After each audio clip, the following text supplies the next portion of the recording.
عسلامة مرحبا بكم في كوكينج وذ مي. اليوم جيتكم بوصفة بنينة تحضروها للعيد ولا تنجموا تحضروها وتخليوها في الفريجيدير تقعد معاكم على طول الصيف، تصلح لكم في برشا وصفات، وهي وصفة الهريسة العربي التونسية الزمنية المفوحة المحرحرة.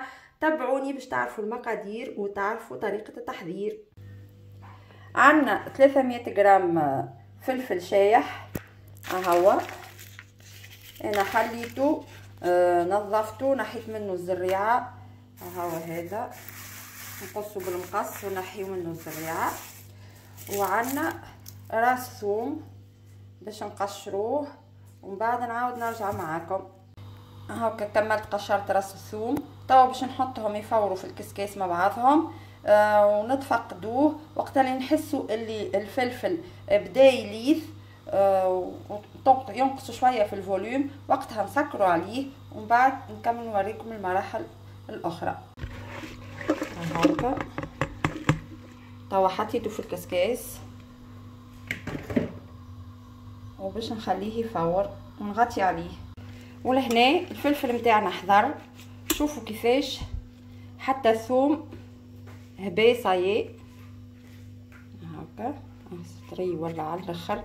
توا المرحله هذه مهمه برشا، يلزمنا نعوجوا الكسكاس ونحطوه يتسقطر من الماء، نعملوا له هكا خليوه هكايا حتى يتسقطر من الماء بالكدا بالكدا، باش هكاكا الهريسه نتاعنا تصبر معانا اكثر وقت ممكن وما تقرصش.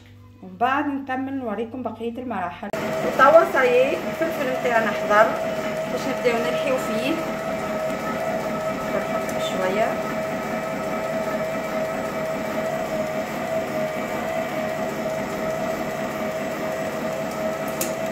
نبداو نهبطو بشويه بشويه بالماكينه.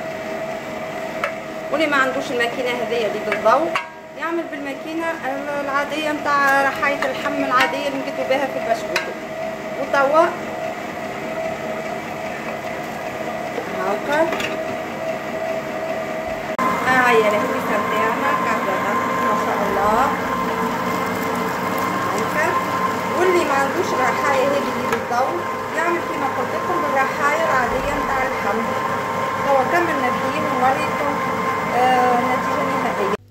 شوفوا ما شاء الله الهريسه كيفاش جات رطبه، شوف بارك الله جات رطبه بالكدا.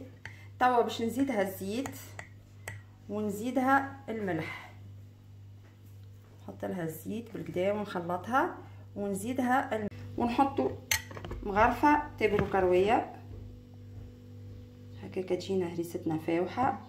نزيدو حتى شويه مغرفه ونص ونخلطوا الكل بالكدا بالكدا. وتوا نزيدو الملح، يعني لازم تعملوها مالحه شويه باش تصبر معاكم وتقعد معاكم اطول فتره ممكنه. مغرفتين وشويه ونخلطوا. هذايا فلفل حار ممكن نزيدوا شويه زيت نخلطوها بالكدا. وهكا تكون هريستنا حضرت ونوريها لكم محطوطه في التبروير مزينه وصحه وبالشفاء. وان شاء الله عيدكم مبروك وكل عام وانتم حيين بألف خير.